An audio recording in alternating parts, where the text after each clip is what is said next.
ICC ने कहा कि पाकिस्तान को कि भाई इंडिया नहीं आएगा। पंगे किससे दे रहे हो? भाई के घर के बराबर में रहते हैं हम लोग।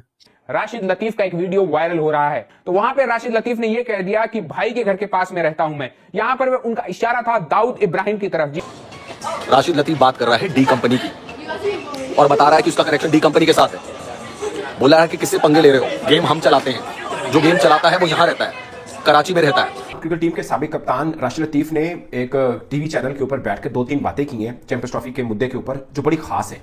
और फिर उन्होंने एक बात की कि ये it's not PCB versus BCC है, it's PCB versus rest of the world cricket. क्योंकि भारत की मंतक मुझे समझ में नहीं आई कि हमारे लिए हर चीज उल्टी, उनके लिए हर चीज सीधी। ये तो कोई वो कहते हैं ना कि हमारा डॉगी जो है वो फला चीज और उनका डॉगी टॉमी वाली बात हो गई। यार ये कैसे हो सकता है? भारत तो बिल्कुल उनकी मंतक। पाकिस्तान के फॉर्मर कैप्टन राशिद लतीफ, राशिद भाई ने इंडिया का जो ओवरऑल स्टांस है ना चैंपियंस ट्रॉफी के ऊपर, उसको कहा है कि ये अनएक्सेप्टेबल है। और राशिद भाई ने अगर ये कहा ना कि यार ये मसला स्पोर्ट्स रिलेटेड है ही नहीं, ये मसला क्रिकेट रिलेटेड है ही नहीं, ये प्योर पॉलिटिकल इशू है, ये बात भी बिल्कुल ठीक है। मैं नकवी साहब हूँ, मैं डेडलॉक नहीं खत्म करता, ठीक है। आप मैं हाइब्रिड मॉडल पे खेल जाता, क्या लेकिन खेल? अपना रेवेन्यू नहीं छोड़ता मैं।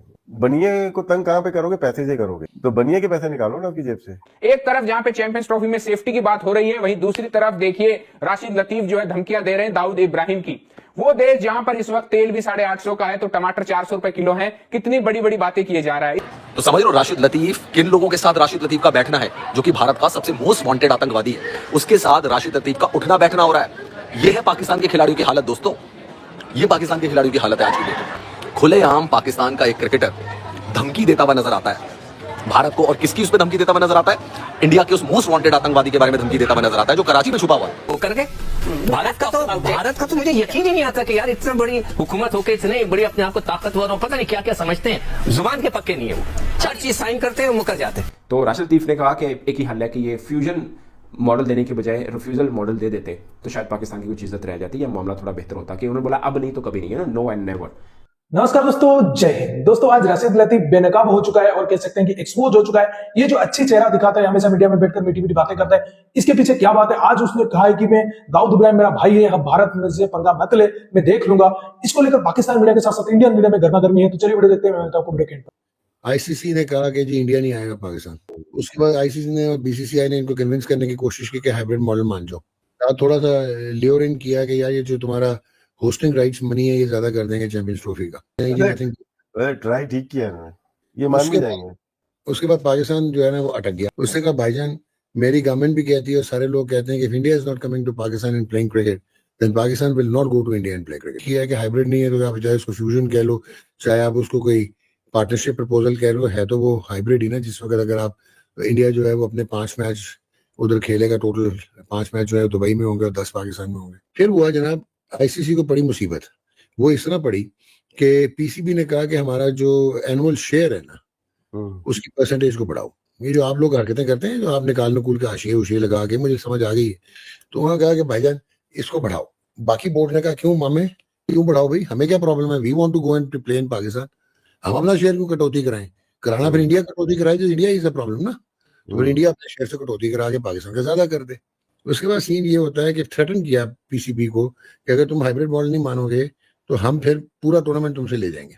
उन्होंने कहा जो मर्जी कर लो, we are not going to India and playing. तो अब इंडिया को एक प्रॉब्लम भी आ रहा है, हालांकि वो को होस्ट करेगा 26 का T20 वर्ल्ड कप 2026 का वो श्रीलंका, लेकिन ये बहुत सारे वो नहीं मान रहा, इंडिया नहीं मान रहा। There is a deadlock now कि पाकिस्तान इंडिया आके खेले। तो चला जाए ना, क्यों मना कर रहे हैं हम लोग? तो फिर यार इतना ड्रामा क्या करना था, फिर से रूट मारना था। 2016 के बाद आईसीसी चेयरमैन में कन्वर्ट हो गया, चेयर हो गई, और आईसीसी की चेयर में चौथे बने जेशा, और इन 4 में से 3 इंडियन है।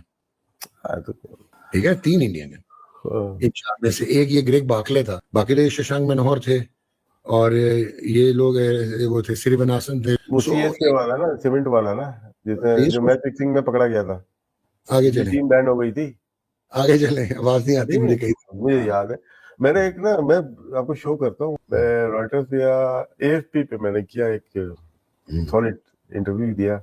उसमें मैं बताया श्रीनिवासन ना ये गेम बजाता है। फिर उन्होंने काउंटर का सवाल तो करते ना, उसने कहा ये लतीफ पागल आदमी है।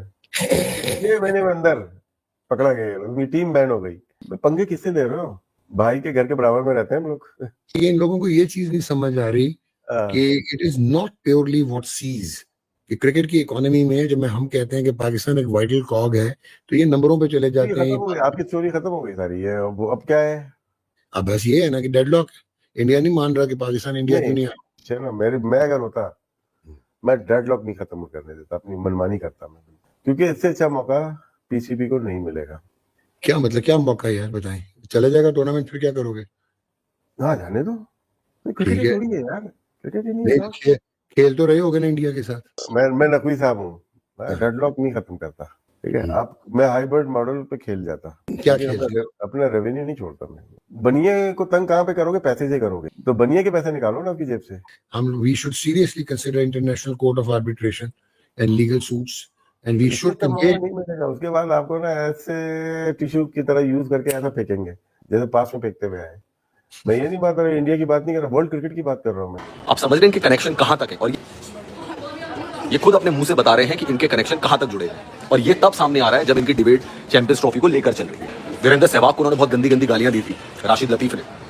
वो राशिद लतीफ अपनी बातों से ये बताने की कोशिश कर रहे हैं कि उनका अंडरवर्ल्ड के डॉन के साथ बहुत बड़ा कनेक्शन है, और उनकी जो ये वायरल चैट है डॉक्टर नौमान नियाज के साथ, वो इस वक्त वायरल हो रही है, जिसमें वो कह रहे हैं कि भैया हमसे पंगा मत लो, मैं भाई के घर के पास रहता हूँ, भाई कराची में रहते हैं।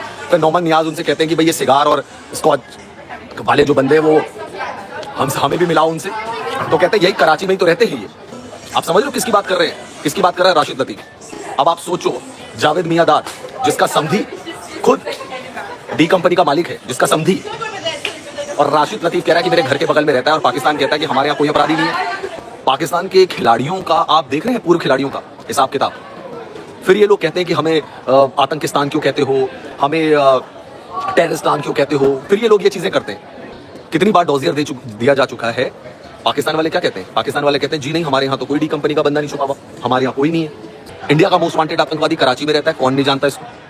पाकिस्तान इन चीजों से मुंह करता है, लेकिन पाकिस्तान के क्रिकेटर उनकी पोल खोल देते हैं और खुलेआम बोलते हैं कि भाई हमारा रिश्ता है और सारा क्रिकेट तो हम चलाते हैं और हमसे पंगा मत लेना भाई, भाई जो है वो सारा गेम चलाता है, ये तो छोटी मोटी चीजें हैं, भाई पूरा गेम चलाता है। राशिद लतीफ अपने लाइव में उस समय बोलता है कि अभी इमरान ताहिर आने वाला है, इमरान ताहिर तुमको बताएगा, काफिरों को इमरान ताहिर को भी मतलब ये सारी चीजें बताएगा। ऐसा उसने कुछ प्रिटेंड किया था, ऐसा कुछ उसने बोला था, इमरान ताहिर को आगे रख के उसने सारी चीजें बोली।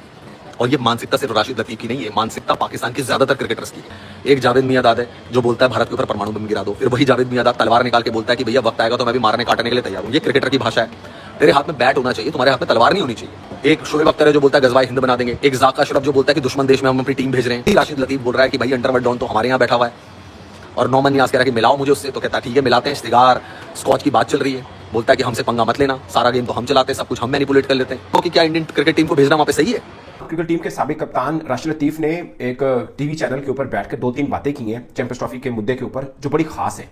उन्होंने बोला कि ये जब ये बोर्ड मीटिंग नहीं हुई थी उससे पहले पाकिस्तान की पोजीशन बहुत मजबूत थी, मगर अब बहुत कमजोर हो चुकी है। और फिर उन्होंने एक बात की कि ये it's not PCB versus BCC है, it's PCB versus rest of the world cricket. Rashid Latif को ये डर है कि कहीं इसका रिएक्शन लेते हुए अफगानिस्तान बोर्ड भी इस हद तक ना आए, वो कहे कि ठीक है चैंपियंस ट्रॉफी में पाकिस्तान पहले गिरा हुआ है तो मजीद झटका दें इनको। वो कहते हैं हम भी नहीं आते आपके देश में, क्योंकि भारत तो पहले ही रेडी है, और भारत के पलड़े में बैठने का मतलब है कि अफगानिस्तान का वजन भी बढ़ जाएगा।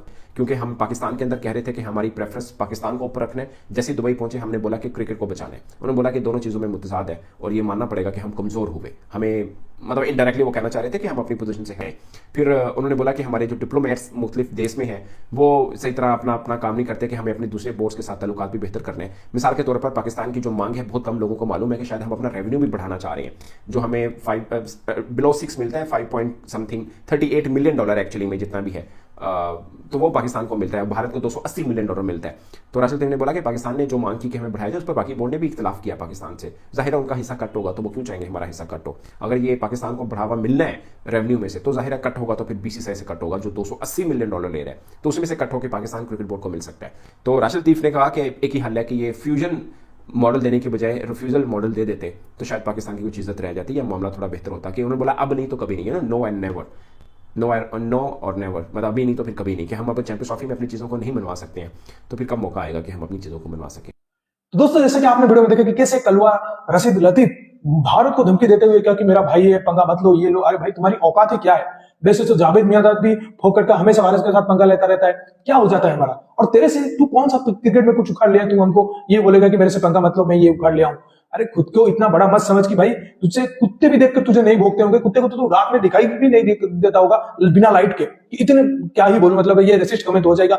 लेकिन ये जो हमारे देश के प्रति इनकी नफरत है, इनको कुछ भी कहो तो भी फर्क नहीं पड़ता, इनकी जितने भी गाली दो इनको फर्क नहीं पड़ता, क्योंकि ये हमेशा अपने दोगला चेहरा दिखाते रहते हैं। ये जैसा शोएब अख्तर, जावेद मियांदाद, हमेशा इनकी दोगली चेहरा नजर आती है, भारत के खिलाफ ऐसे बातें करते रहते हैं। इनके अंदर से इतनी नफरत है लेकिन दिखाते कुछ और है, और मीठी मीठी बातें कर देते हैं बाकी मीडिया में। और हमारे कुछ लोग हैं जो इनके भक्त हैं, बहक जाते हैं कि भाई शोएब भाई आपने ये क्या बोल दिया, राशिद लतीफ भाई आपने क्या बोल दिया, भाई भाई बोलकर पुकारते हैं। अब आज अपने भाई का अच्छा चेहरा देख लो। तो दोस्तों इस वीडियो में इतना ही। अगर वीडियो अच्छा लगे तो जरूर लाइक कर दीजिए, चैनल को सब्सक्राइब करके ऑल बटन जरूर दबा दीजिए ताकि मेरा लेटेस्ट वीडियो नोटिफिकेशन आप मिस ना कर सके। मेरे को जल्दी मिलूंगा नए वीडियो के साथ, तब तक के लिए जय हिंद, वंदे मातरम।